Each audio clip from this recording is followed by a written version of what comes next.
ओए का फ्री में खाना खाए के खातिर ई कौनो लंगर ना हा। चला पैसा निकाला।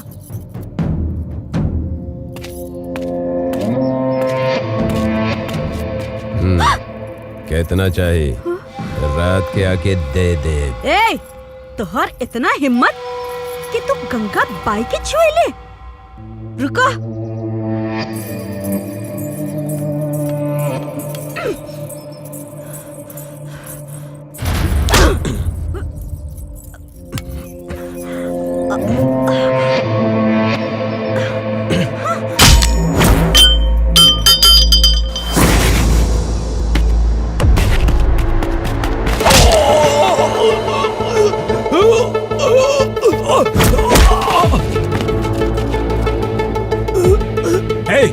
क्या बोल रहे तू?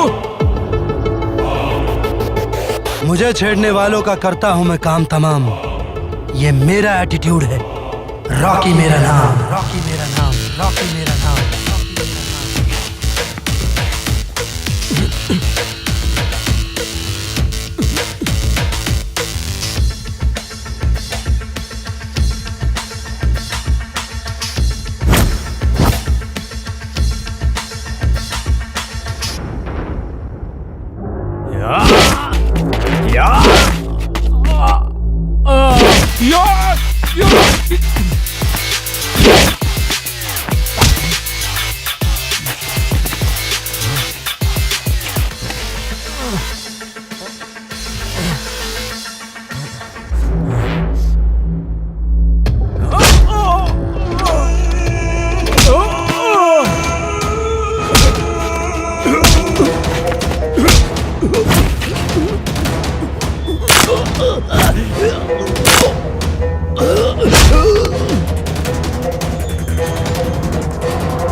तू यही जरूर आधा घंटा हम तो रख देख ले।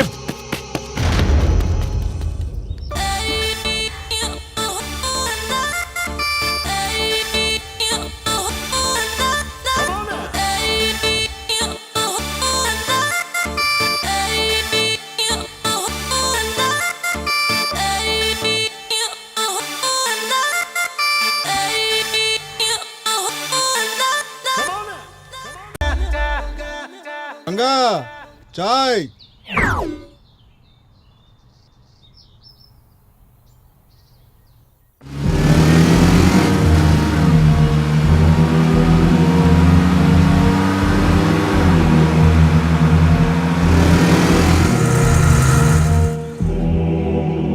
चिकन फ्राइड राइस रेडी। हाँ नहीं कोई बात नहीं। हाँ अरे भाई सरदार सिंह के ढाबा आ गई बा। हाँ ठीक है भाई चलो। हाँ हाँ हाँ ठीक है।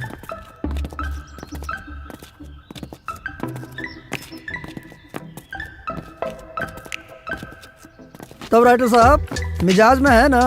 राइटर साहब अरे कहानी के बारे में कुछ सोचे हैं सर? यू आर ग्रेट सर। सर कहा आपने सर? हाँ भाई आज तक भोजपुरी इंडस्ट्री में राइटर के इतना इज्जत केहू ना देला सर। कम से कम सर कहे कि केहू सपोर्ट ना कैले सर। अब हर आदमी राजकुमार और पांडे थोड़े होता है। आप बिल्कुल सही कहता नहीं सर। बोलो। लेकिन सर एक बात कही, स्टोरी डिस्कशन करे खातिर इतना दूर आवे की जरूरत रहे का? मतलब स्टोरी डिस्कशन करे खातिर बढ़िया होटल बुक करे के चाहिए, एसी रूम में बैठ के। बने बूझ रहे हैं ना? हाँ बुझ रहे हैं। बुझता नहीं। तो जैसे 2-4 पैक अंदर जाई हाँ ता 4-5 लाइन बाहर आई। चौबे जी, जे एसी में बैठ के लोग बेसी सिनेमा तो बना लेवेले, लेकिन सिनेमा 2 दिन भी ना चलेला। 1000 के कलेक्शन ना रह गए सिनेमा हॉल के अंदर, सत्यानाश करके रख देले वालो मालूम। और वैसे भी हमनी के जो सिनेमा बा रियल सिनेमा बा, रियलिस्टिक सिनेमा के खातिर रियल लोकेशन होके के चाहिए। तो जब रियल लोकेशन मिली, रियल कैरेक्टर मिली, तब ना रहुआ सोच सकब कि बढ़िया सा कौन कैरेक्टर गढ़ी। अच्छा। और वैसे भी हमनी के सिनेमा के जो हीरो बा, हीरो ना विलन बा, एकदम डैशिंग, नीडर। मौत भले ओकरा आंखी के सामने खड़ा रहे, लेकिन ओकरा आंख में मौत के डर ना होके के चाहिए। वाह, का बात बा सर जी। तही बात पे एगो आइडिया पेश करी। बिल्कुल। चाय बोला जी। सरदार जी 3 गो चाय लेके आवो, एगो शुगरलेस। सर हाँ कैमरा ओपन करते ही लेफ्ट से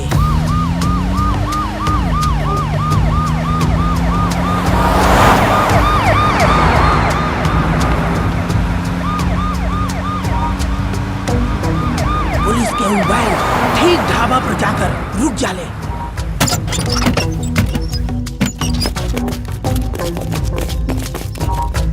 और अब हम वो कैरेक्टर के वैन में से नीचे उतर दिखाए।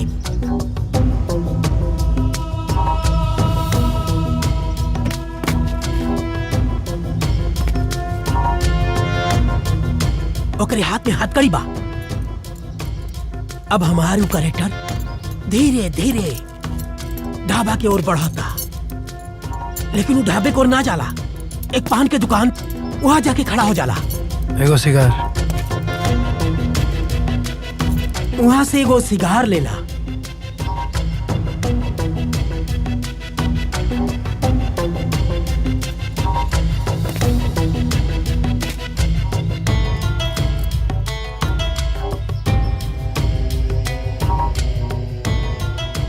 लाइटर से सिगार के जलावेला और सिगार पियल शुरू कर देला।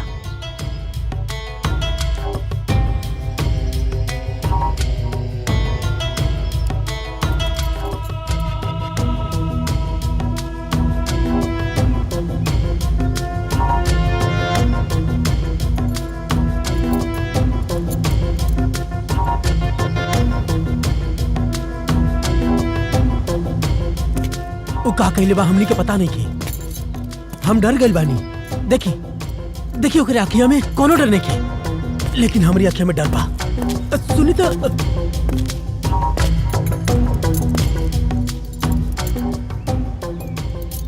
एगो बात पूछी, बुरा तो ना मन बा? हर इंसान के जीवन में कोनो न कोनो स्टोरी जरूर होले, और स्टोरी के होले एगो ठोस वजह। बाकी तोहरा देख के हमरा बुझाता कि तोहरा जीवन में भी कोनो न कोनो जबरदस्त कहानी जरूर हुई। का वो कहानी के बारे में हम जान सकीले?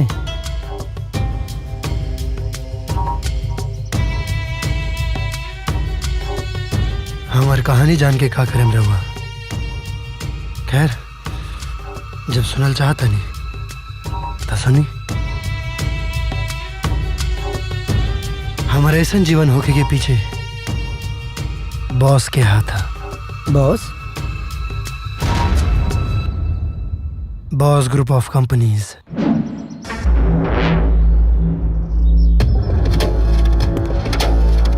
बॉस बी से Barood Singh, lending industrialist.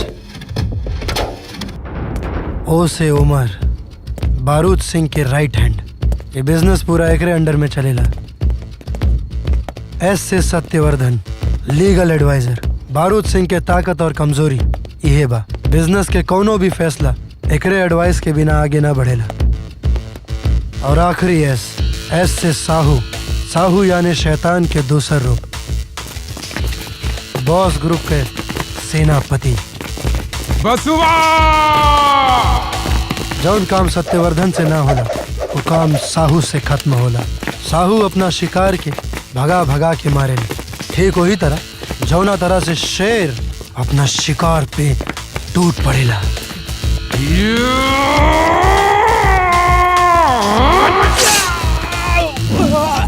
Boss proof of company बनावल गइल बा तोरा जैसन आदमियन के लाश से। सच तोरा मुंह से निकले से पहले तोर लाश दफन हो जाई।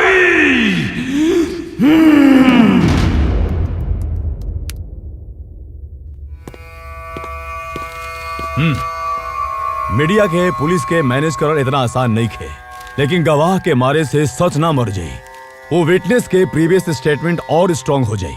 Boss can not rule the judiciary. ये केस हमरा के जीते के बाद तू बतावा कैसे जीतब। विटनेस अदालत तक आई और हमनी के फेवर में गवाही दी। अपने फेवर में वो लोग काहे गवाही दी हैं? हमनी के उनकरा से बुलवावे के बाद। वो कैसे? यू नो, देखा हर आदमी के अंदर एगो कमजोरी होखेला, दारू, औरत और पैसा। अगर ई चीज में दिलचस्पी नहीं खे तो जरूर प्यार या परिवार के ज्यादा चाहेला। वो दोनों में से केकरा ज्यादा चाहेला ई तू लोग जान लो। ओ माय गॉड, तो लोग इतना खतरनाक बाड़े सन? आम आदमी की सोच से भी ज्यादा। जब कहानी की शुरुआत इतना खतरनाक बा तब आगे कैसे हुई? आगे बताई ना, आगे का भाई? एक मिनट, पहले जौना काम खातिर एजा रुकल बानी वो तो कर ली। ओ सरदार जी, एगो खाना के थाली। ठीक बा बाबूजी, ले आवे तनी। खाना खाना से याद आइल, गंगा के ढाबा। टिफिन बहुत गंगा और अच्छा भैया। अबे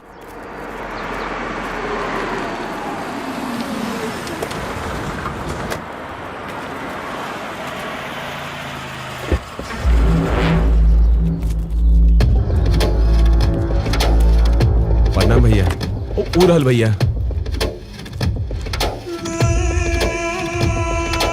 बुलाओ ओकरा। माई कसम कहता नहीं भैया, उहे मारले बड़े। ए बुलाओ। ओकरा से का काम भैया?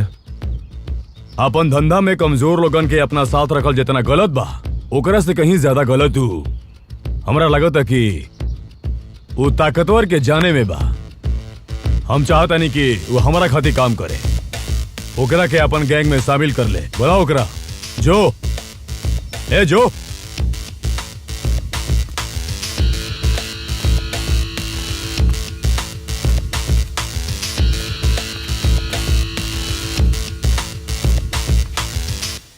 ए, हमार बॉस आ गए हैं।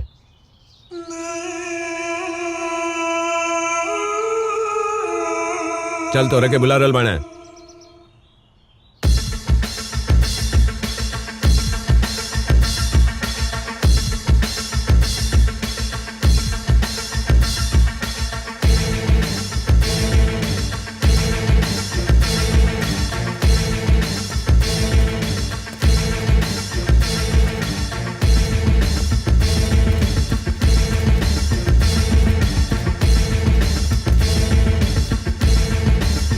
ए, हमारा खातिर काम करबे तू? ना। लेकिन का है? हम सिर्फ गांधी जी खातिर काम करीले। गांधी जी? ओ,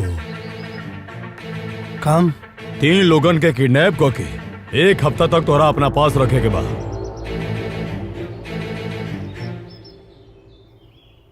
कीमत 5 लाख,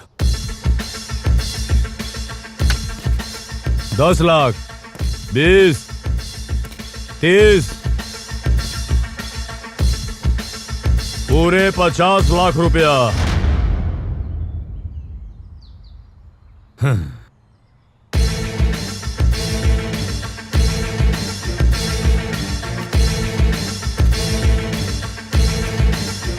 यह फोटो, ये तोहार खाली एडवांस हो। काम होखला के बाद पूरा पैसा मिल जाई। दे दे करा। काम खत्म होइला तक हमारी आदमी तोरे साथे रही। ठीक बा?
नमस्ते नमस्ते।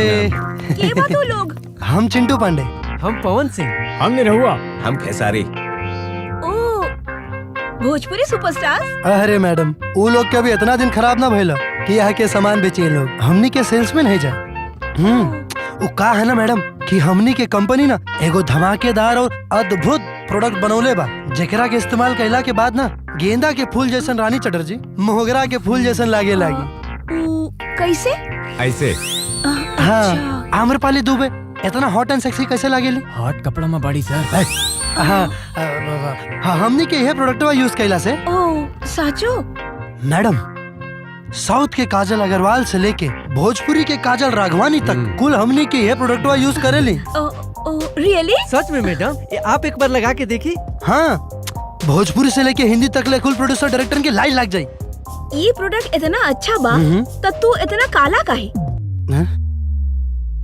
गैल भैंसिया पानी में कलर नहीं एकरा के नहीं खिलावे के। एक मिनट मैडम।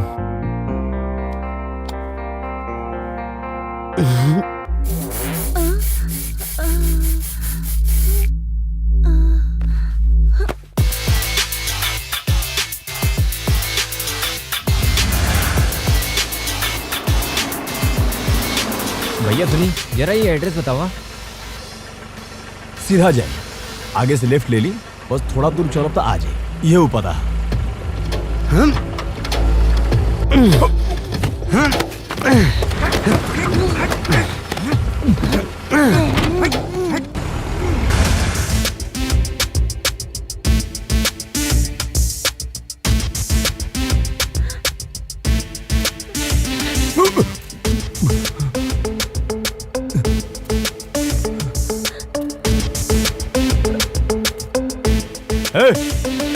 क्या वस्तु? किडनैपर्स।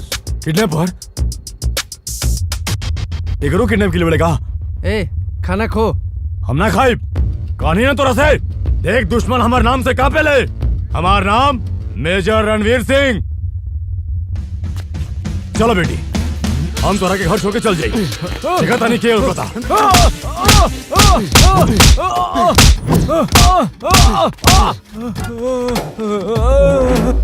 समझ में आइल? हम समझ गए नहीं, समझ गए नहीं। खाला खाला खाला बेटा।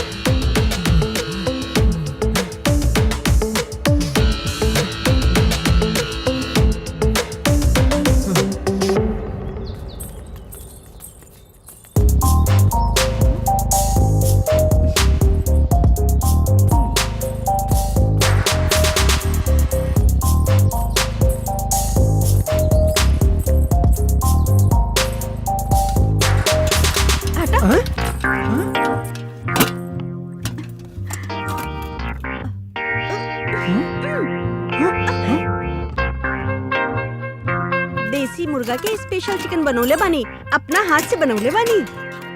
हाँ। अब ई लोग कौन बा? हमारा अंकल हालू। ऊ लड़की? वो अंकल के बेटी। हमार बहन। बहन बहन इनकर बहन।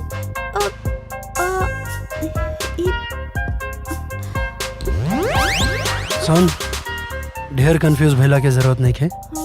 वो संजय के अंकल है और वो अंकल के बेटी और ही ओकर भाई। फिर संजय के रिश्तेदार के हा?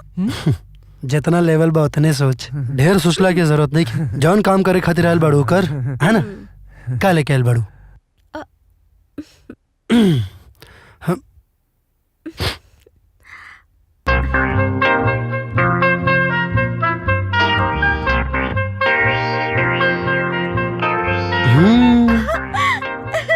बहुत बढ़िया खाना बनौलू। मन तो करता कि तोहर अंगूरी चाट जाई। और संजय के सुपर तो हमार भी फ्रेंड हवे। कल सवेरे तोहरा के का चाहिए? रोटी, बिरयानी। तोहरा के का चाहिए बतावा, हम ले आई। ठीक बा। ठीक बा। Bye bye by.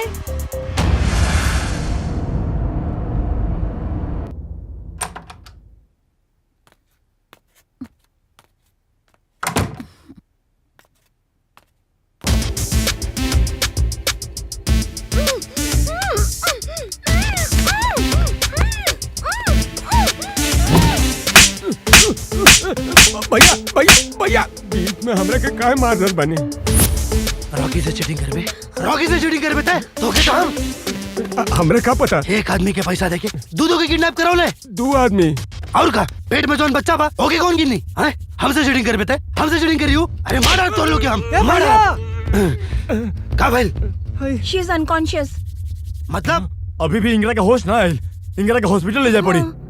डॉक्टर के पास ले जाई तो प्रॉब्लम हो जाई भैया। ना तो डॉक्टर के हिजे बुलावो।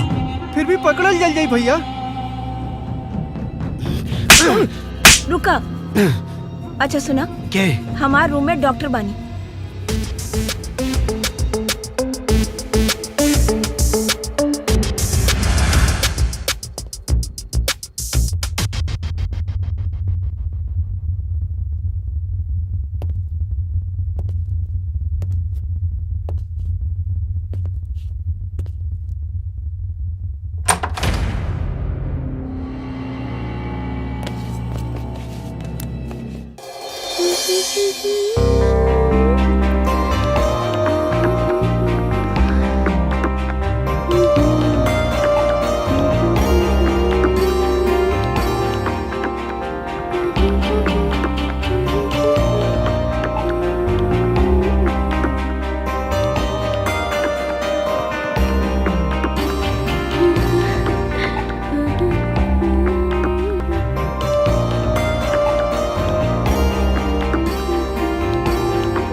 कंट्रोल रॉकी, अपने काम पे ध्यान दे।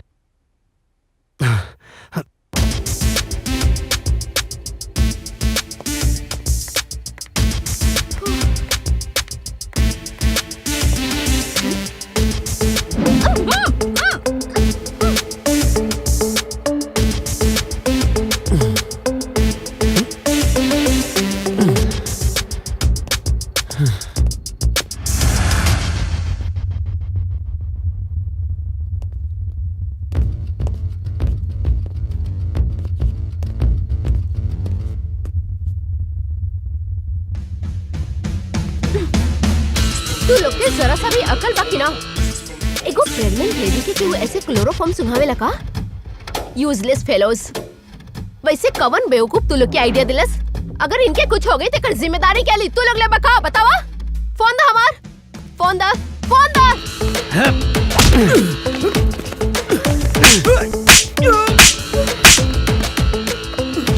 अगर इनका के कुछ भइल ना तो सब लोग के काट के रख दे।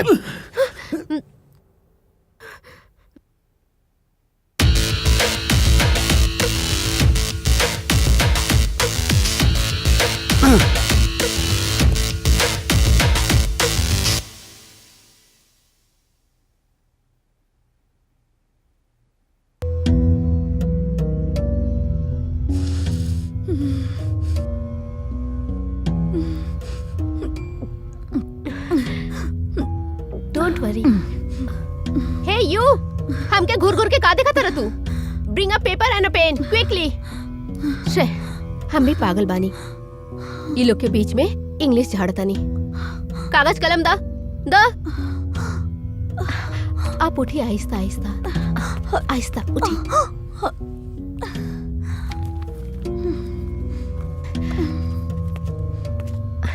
आई am doctor Parvati. There is nothing to worry about. आप ठीक हो जाए।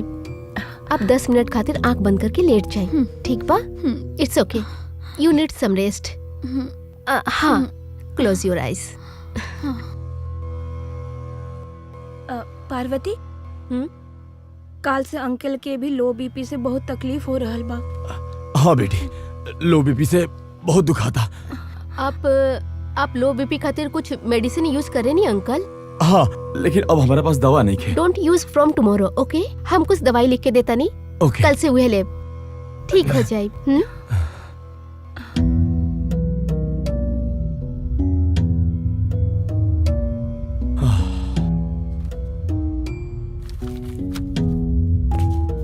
ला, जल्दी से जल्दी मेडिसिन लेके आवा।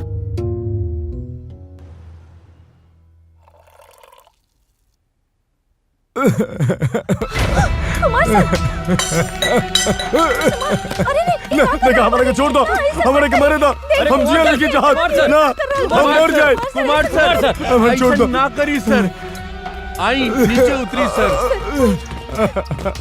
हमारे को छोड़ दी, हमारे को मरे दी, हमारे को छोड़ दी। का भइल रहुआ के? और क्या करी मैडम, हमार पत्नी के गायब भइल 2 दिन हो गए। वो प्रेग्नेंट भी है। पुलिस स्टेशन जाके कंप्लेंट करेंगे चाहिए। ऐसन खुदकुशी नहीं। सर, नॉर्थ जोन में गए नहीं तो वहाँ से कहले कि वेस्ट जोन में जा। बस ये खाली कहा तरिया और केस फाइल नहीं करो। हमारा लागत है कि दीपा मिसिंग के वजह हमार सिंसियरिटी हो सकेला मैडम। अगर हम मर गए नहीं तो दीपा के वो लोग छोड़ दी है। खुदकुशी राउर समस्या के समाधान नहीं है कुमार। जाफर के रोड पे जान से मार दिले मैडम। प्रहलाद के फैमिली के जला के मार डाले मैडम। कातिल आंख के सामने आजादी से घूमता रहे और कानून उन लोग के कुछ नहीं करत मैडम। खाली तमाशा देख रहा बड़े मैडम। अब हम क्या करी? युद्ध राम रावण से युद्ध कैले रहे, पर काहे? कौरव और पांडव युद्ध कैले रहे केकरा खातिर? न्याय खुद नइखे जीतेला कुमार। अगर न्याय के जीते के बा तो अन्याय से लड़े के पड़ेला। रउआ के जिंदा रह के ड्यूटी करे के बा। अगर रउआ ड्यूटी पे ना आई है तो ये भ्रष्टाचार लोगन से राउर होके वाला बच्चा और ये समाज के बचाई Kumar? We all are the part of the government. हमने तनख्वाह लेवेला परिवार खातिर, लेकिन जिनकी हमार देश खातिर अन्याय से लड़े के पड़ेला। दीपा के कुछ ना हुई, ओकरा डिटेल्स हमरा के दी। हमार बेटा न्याय दिलाई।